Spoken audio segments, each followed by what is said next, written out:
Well, welcome back to Houston Life. You know, having open conversations about racism, police brutality, and racial injustice can be difficult and uncomfortable. And if you're feeling unsure about what to say or what to post online during these times, you are not alone. Etiquette experts Monica and Darian Lewis with the Monica Lewis School of Etiquette are joining us now. It is great to see you both. We miss you.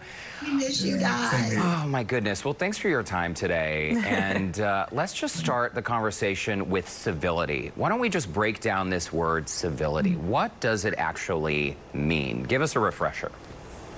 I'm glad you asked. Okay, so the basic definition of civility is having kindness, manners, respect, and extending that to all members of your society, regardless of color, regardless of class, regardless of religion, creed, you name it.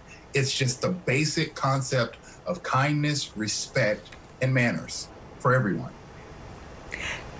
And that is so important because that needs to encompass everyone, as you're saying, and Absolutely. That includes children. Because let's face it, when kids are saying mean and hurtful things, that is a learned behavior from somewhere in their inner circle.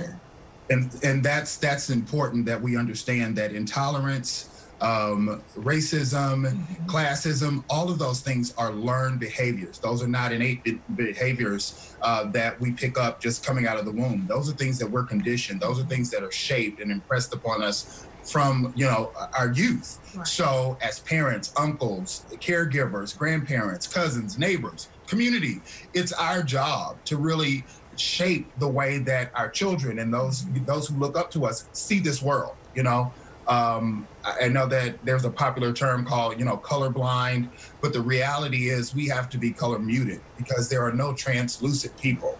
We're all people of color, regardless of how you like to categorize it. We're all people of color. Yeah. We all have color pigmentation. So we have to be able to understand that each of us is deserving of respect, kindness, and fairness.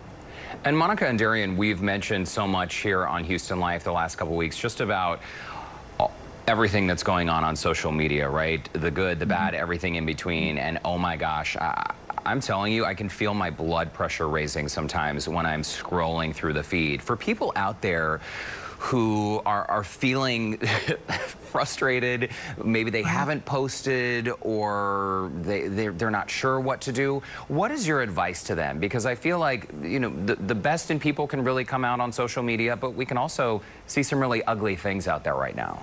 Right. And well, fact is that no one should pressure you into speaking out. Because if you're not ready to speak out, that means that what you put out is going to be out there forever. But before you speak out, there's other ways to make your voice heard.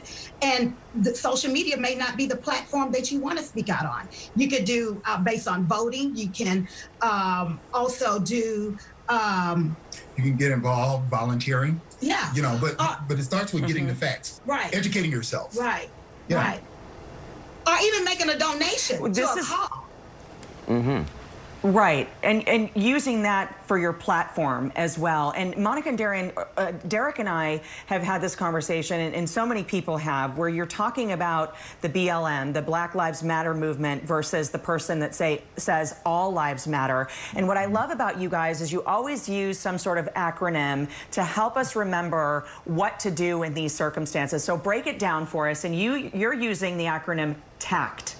TACT. Yes, exactly. So when you're having these conversations, they're brought to the forefront. No longer are we having the kitchen conversations. We're actually talking about them in society. So we say address them with tact. T stands for test for diplomacy, meaning make sure that what you say is what you intend to say. Make sure that you're talking and communicating in the right timing, in the right tone, and if it's relevant or if it makes sense, if it's logical. That's what diplomacy is all about, making sure that you're thinking about how this is going to be received versus just getting the words out of your mouth just to say something. And also test your mental health. Emotionally, you may not be able to talk about this particular subject. So if you're not in control of your emotions, that is going to feed out, and no one is going to listen. So definitely test your emotions to make sure that is in check. Right. So then we move to the A. And that is ask questions. Ask questions to get clarity. Make sure that, when you're having this conversation with with a friend or family member or other people, you want to make sure you have a frame of reference so you can understand. So when you do respond, you're responding with the information and the facts that you need in order to speak intelligently. But then we move to C, and that's called communicate with empathy. Yeah. And Monica has that. Yeah, that is very important. Courtney, you mentioned earlier about empathy. And I think sometimes we get confused empathy versus sympathy. Sympathy, yes, we feel it because, you may have lost someone, or even Mr. Floyd, we feel the hurt. But empathy means that you are in it. Heart, it's like a union in heart. You feel it. I mean, it goes beyond logic.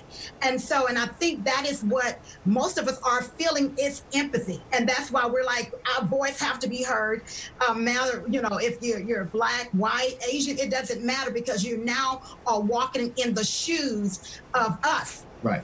Of the persons that have been, disenfranchised or disrespected.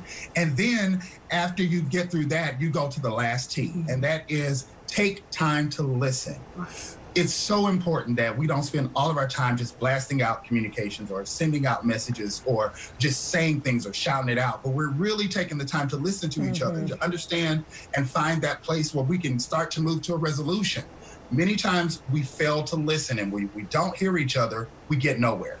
Yeah. And right now, if there's ever been a time for us to take time to listen, it is now. So we encourage everybody to think about how they want to respond, but apply tact when you do respond. So yes, Black Lives Matter. Yes, all lives matter. But right now, we have to focus on the main thing. And the main thing right now is making sure that no member of our society feels disrespected, disenfranchised, demoralized, any of those things, because we all are entitled to the right of liberty and the pursuit of happiness and justice. So those are the things that really should be brought to the forefront and discussed.